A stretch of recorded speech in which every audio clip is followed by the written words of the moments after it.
Bienvenidos a Estudio Cultura. Hoy exploraremos un relato breve, íntimo y profundamente humano, el filósofo de la escritora y filósofa colombiana Carla Díaz Escobar, publicado en la revista Horizonte Independiente. Un cuento que nos enfrenta a una pregunta inquietante: ¿qué queda de un pensador cuando pierde las palabras que lo definían?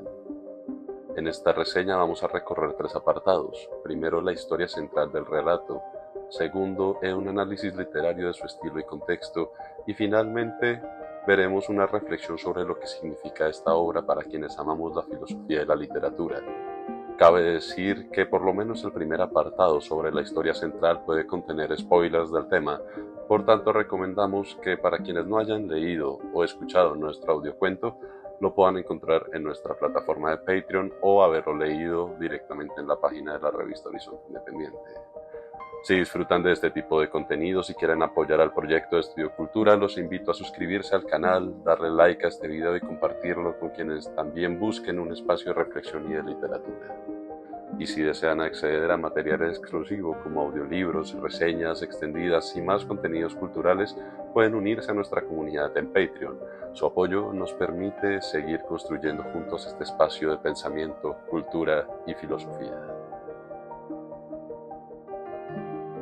Bueno, historia o eje central de la trama. El filósofo, un cuento corto de la escritora colombiana Carla Díaz, fue publicado en la revista Horizonte Independiente el 5 de diciembre de 2021. Es una narración íntima que nos sumerge contra el vínculo entre una estudiante de filosofía y su maestro, conocido simplemente como el filósofo. La historia inicia con una pregunta inquietante: ¿qué hace un filósofo cuando se queda sin palabras? Esa duda, lanzada como profecía por el propio personaje, se convierte en el hilo conductor del relato filosófico. El profesor de ontología es descrito con rasgos entrañables y muy propios de la filosofía extravagante: un hombre de cabello blanco, barba marcada por la nicotina, gafas de gruesos cristales y una voz grave, reconocido entre muchas otras. Aunque en principio parece un solo excéntrico, que tal vez está más que todo en la academia, pronto descubriremos que su verdadera riqueza reside en el lenguaje. Poseía la palabra justa para cada idea, la expresión léxica que hacía de cada conversación un aprendizaje. La narradora recuerda sus años como estudiante y más tarde su rutina compartida con él en un café de la esquina. Durante más de 2 años, cada miércoles a las 5, ocuparon la misma mesa. Allí discutían de lo cotidiano, pero también de los enigmas más hondos de la existencia, y con el paso del tiempo, sin embargo, el filósofo empieza a perder lentamente su dominio del lenguaje. Primero son pausas breves en medio de una frase, luego silencios prolongados hasta que su voz comienza a apagarse. La relación se interrumpe cuando la narradora viaja a Francia para cursar una maestría y desde la distancia intenta sostener el contacto enviándole correos semanales que al principio solo recibe como par de respuestas que él mismo ha ido redactando hasta que caiga en el mutismo definitivo, un silencio prolongado que se va a extender como muchos años después. Así, años después, al regresar a Colombia, con la posibilidad de ocupar justamente la cátedra de ontología que antes dictaba su maestro, decide visitarlo.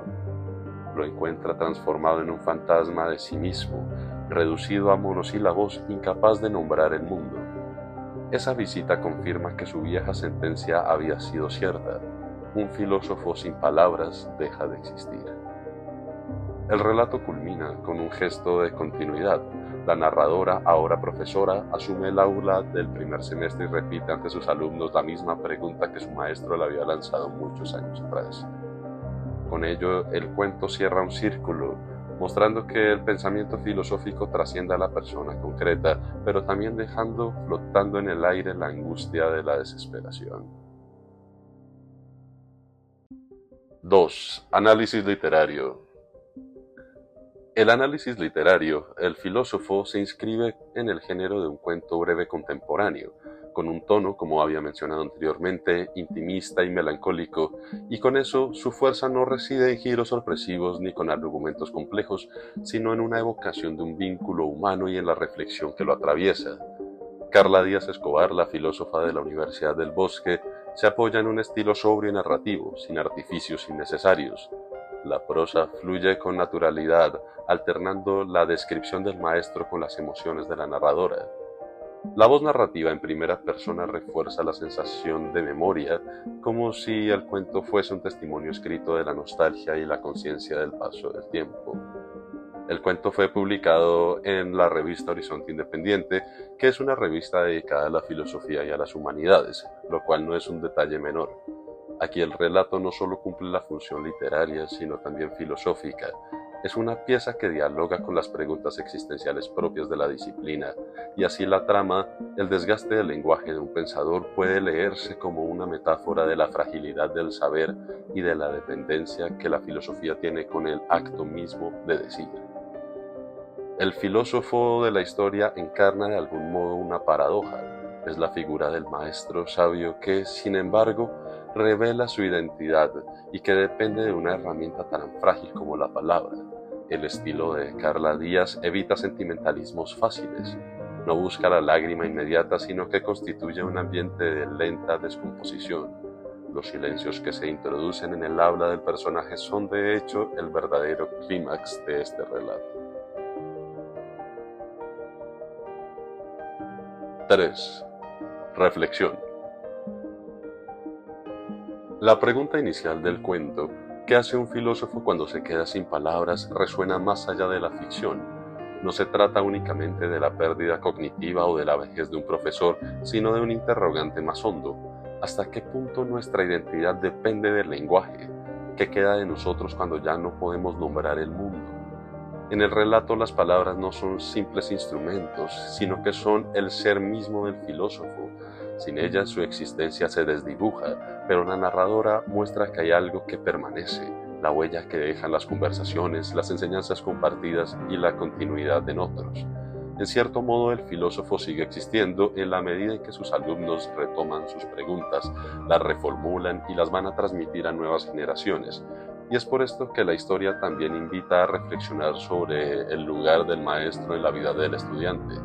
No solo el que enseña contenidos, sino aquel que comparte un modo de pensar, un ritmo y una pasión por las palabras. Por eso cuando la narradora ocupa su lugar en la cátedra no lo reemplaza del todo, sino que lo prolonga. El filósofo se extingue en sus palabras, pero permanece en la memoria de quien lo escuchó. Creo que ahí radica uno de los principales saberes de la educación y en general de un profesor, de un maestro. En última instancia, El filósofo es un cuento sobre la fragilidad y la herencia. Nos recuerda que el lenguaje es efímero, que la memoria es limitada y que aún así hay gestos como una pregunta lanzada a los alumnos que puede mantener viva una tradición de pensamiento. El filósofo nos recuerda que la identidad de un pensador se sostiene en la palabra, pero también hay una huella que deja en otros. Y así, aunque el maestro se apague, sus preguntas siguen vivas en la voz de quienes alguna vez lo escucharon. Gracias por acompañarnos en esta reseña. Soy Nicolás Orozco y esto fue Estudio Cultura. Nos veremos en un próximo video.